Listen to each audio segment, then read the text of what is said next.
this accused made to them. The accused was further linked with circumstantial evidence wherein he, minutes after the incident, made disclosures and remarks at a family gathering he attended in Phosphorus as to the killing of Senzo, even before the death was reported in the media. He is further linked by means of a formal confession he made to the commissioned independent officer on the 30th of May 2020. In this confession, he clearly implicates Ms. Kelly Khumalo as the person who gave them the instruction to kill Senzo Meyiwa. The suspect further made a formal pointing out the scene collection prior to the incident, the gathering of the outside of the house during the assassination, and the dropping off of the accused at the cell phone tower referred to herein above. The pointing out by this accused identified the exact scene, place, house where the deceased was shot. The accused identified the place, position he held when this offense was committed. In place in terms of his pointing out is accurate and meshes out the crime scene. The pointing out was made to another commissioned officer on the 6th of June 2020. Here, my lord, is the mistake. It should be the 5th of June, because that's when the pointing out was made. Okay. The accused was further linked by a witch doctor he attended prior and after the killing of Senzo Meyiwa. The said witch doctor's premises were identified by this accused. After the said doctor was found, the said doctor was taken to our offices for interview. It was during this movement in the office that the witch doctor came across this accused. The said doctor recognized accused in my presence and said he recalled also that he once came with Mapisa from Phosphorus to whom. Was it a robbery? What was it? We've been briefed by the police to say this was not a robbery that went wrong. This was an assassination. So, the one outstanding aspect here, and we're disappointed that it hasn't happened yet, is to address the mastermind. Because if there's a hit, there's a mastermind. So we're confident and we agree, having gone through the evidence, that this is a hit. South Powder.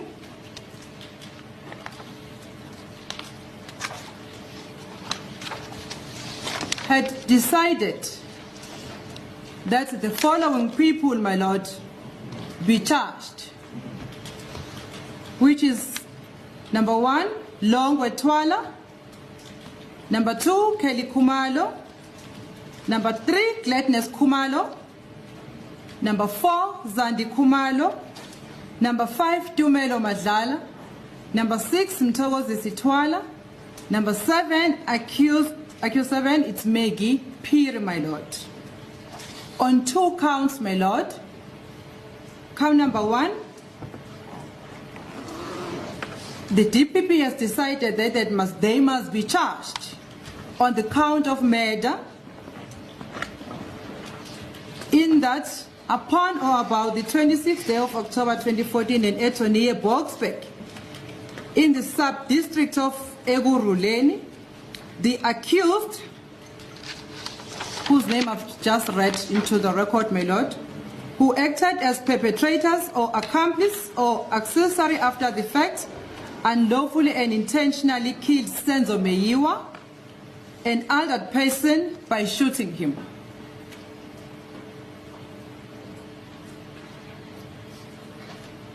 And count number 2, my lord, is defeating the ends of justice. In that, on or about the date and at or near the place mentioned in count 1, the accused did unlawfully and with intent defeat or obstruct the cause of justice, commit an act to which accused number 1 to 6, they hatched a plan and informed the police that they were robbed at gunpoint by unknown persons. Accused 7, she cleaned the crime scene prior to the arrival of the police. which acts defeated or obstructed the administration of justice. As you go on with the affidavit as well, we got told that accused number 2 implicated Ukeli Khumalo, right? And we please ask me this question, right? Why she hasn't been arrested? I don't know, right? So there has been some information which seeks to say, which seeks to suggest that the mastermind in all of this is Kelly Khumalo, allegedly. There's something that I want to remind you. Here, the affidavit from the lead investigator, Brigadier Bongani Gininda, it says something. Do you remember the words of Siyabonga Mia, a cousin to Sfiso Meyiwa, a spokesperson of the family, when he spoke on the interview he did with Kakasi FM? He said, they know there are people, or this is what happened. A person was contacted by the police and gave them statement on this year. I'm making an example by saying this year. Gave them a statement on this year, particularly on this specific year. The statement was taken, and that statement implicated certain people in the house. And then, look, fast forward, the following year, police came again, took another statement. The same statement was rewritten. The statement implicated people in the house. That year, similar incident happened. Same person is being interviewed again, rewriting the statement. 4th year, same thing happened. 5th year, same thing happened. Every time, this person ended up saying, I'm tired now. Every time you are coming to take a statement from me, I'm telling you the same thing. You go again and you say the statement is lost. How is it that knowing exactly that the first statement was lost, you come again and get a second statement, it's getting lost? That statement, it means that Mosguti, the way you store the statement, it means it's not safe. Why are you coming to ask me time and again? There is such a thing that happened, or that has happened, or had happened. Do you remember? Also, it was confirmed by the Meyiwa family that there were people who, not even one person, more than one person, who had said they have issued, they've given the SAPS a statement, but the statements that they gave implicated the people that were in that house, and subsequently such statements were stolen from the docket. And the people that can steal such statements, it's not just you and I, it's somebody within the system that stole such. It has been alleged by the Meyiwa family that the person who stole it is a police person, and they even know who did it, right? So I'm saying today we are told about what Ntanzi said, about a statement that Ntanzi did. This statement, by the way, they did not intend that we should know. It's just that the defense, we're clever enough to say, let's go back to the affidavit, and boom, the affidavit says things that the state, they are not willing to act on. There has been so many inconsistency in this case, and the inconsistency is deliberate. It is to make sure that certain individual does not come before court. But I know you will come to the right conclusion that you need to subscribe, like the video, and comment in the comment section below.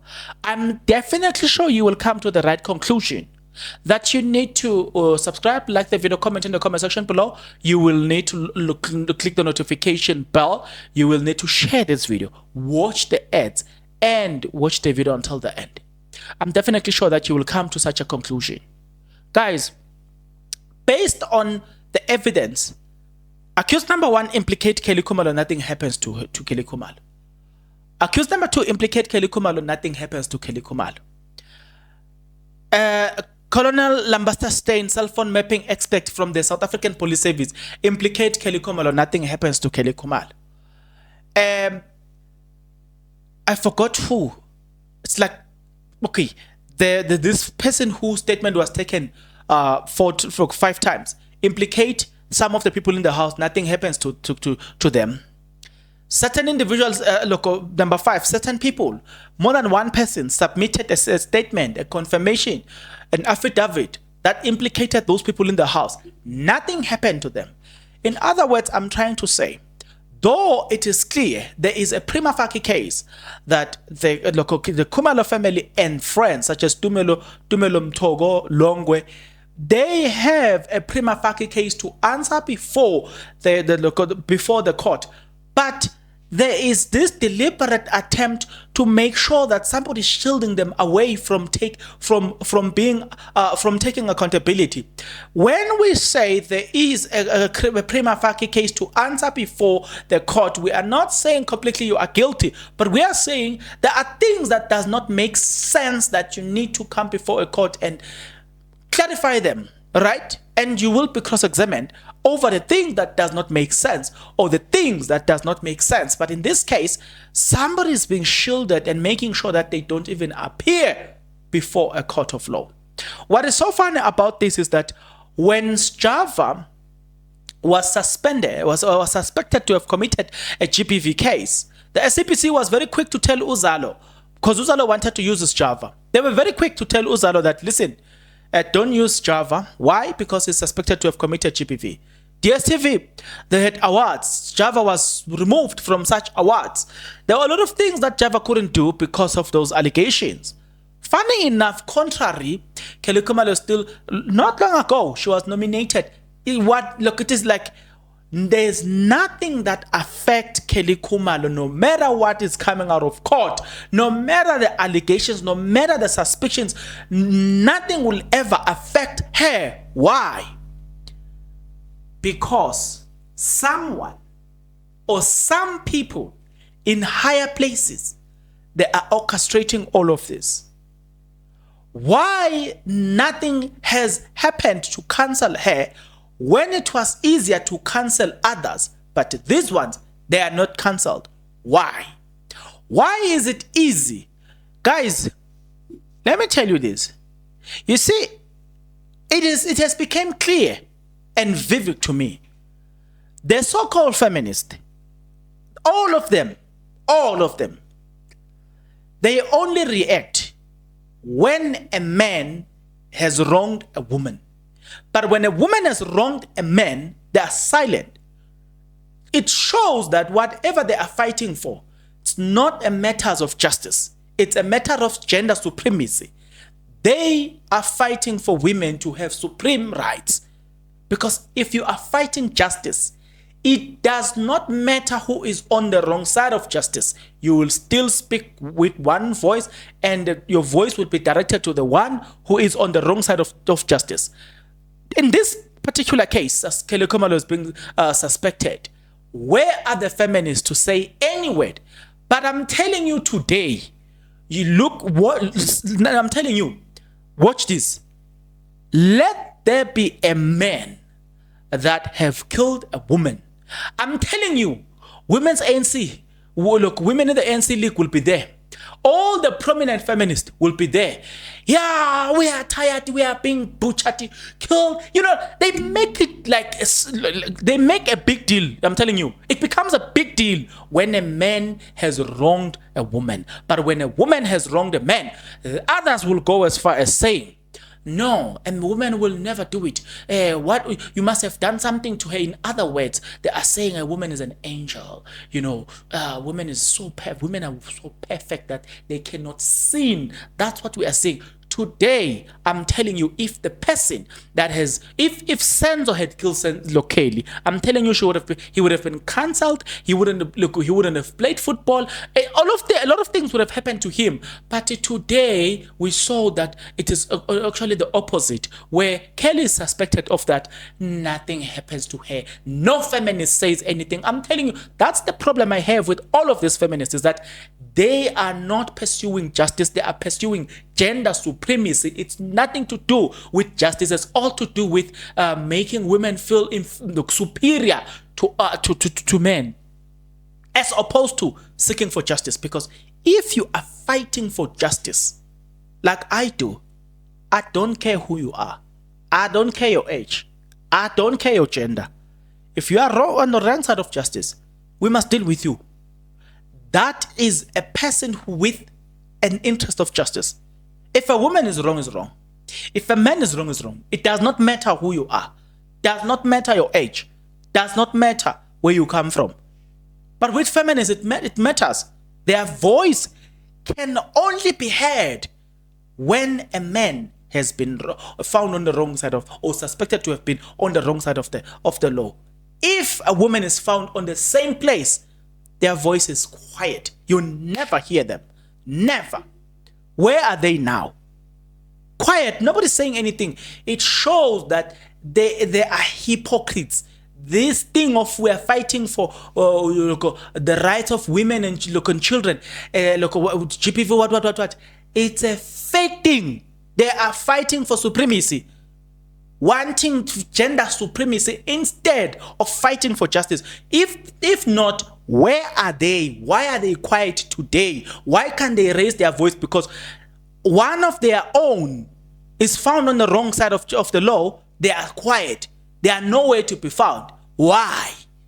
If this is a matter of justice, if whatever they are fighting for is justice and equality, if indeed this is issues of equality, then one of their own is on the other side of the law, quiet. These hypocrites. That's the reason I don't join this movement. Because I see there's a lot of hypocrisy there. It's not about justice. It's not about equality. It's about gender supremacy here. I'll give an example about it. The latest stats that were given by Minister of Police says about 5,000 something out of 5,000 something people that were killed, right, in that quarter. 1,188, it's women and children combined. Now you can do the calculation. Tell me how many men died. Guess what? I watched one of the videos on a discussion on Newsroom Africa. It was high, the number is too high. Within women, they don't care about men. That ratio tells you that men is more in danger than women. But no, they want to be, because they want to live in this victimizing thing. There must be victims. Even when we're not victims, there must be victims. They will not talk about how much men are in danger. They continue to say, hi, women are in danger, the number is too high. Mind you, the ratio says men are more in danger, like seriously in danger compared to women, but they will not discuss that. Look, minus the number, it was 5,400 and something, if I'm not mistaken, but I'll give it to you, Nje, for free. Just say 5,000. Round it, just say 5,000. And then out of 5,000 minus 1,188, which is women and children combined, and tell me the balance. Shouldn't they be worried about the number of men that were dying? No, instead of being worried about that, you know what they say? No, women, this, women. Even today, I spoke with a lot of people on a day-to-day basis. Hi, we are the ones who are dying. I'm like, what is the state saying? Is that the state says you are the ones who are dying the most? Hi, yeah, we are the one. But I'm like, look at the states. The state says we are the ones who are dying the most, not you. It's just that you love the idea of being a victim. Guys, if we want to fight for equality in this country, most of these so-called feminists and all the stuff, they need to come to the table, and they need to tell us whose interest are they fighting and what, because clearly it's not about justice. Why are they quiet now? What are they saying now? I haven't heard any of them voicing their opinion. Why? Because a woman is suspected to be on the other side of the law. Have you ever heard the ANC Women's League saying anything about this? Why? But I'm telling you, let a man be on the same side where Kelly Khumalo is now. The country will be at smoke. The street will be filled. People will be protesting. I'm telling you, let it happen now. I'm telling you. The same thing. I'm telling you, there will be people on the street protesting. A woman does that. She continues to enjoy. She's nominated. Her music, she's invited into shows. Her music is played all over. Why? Why?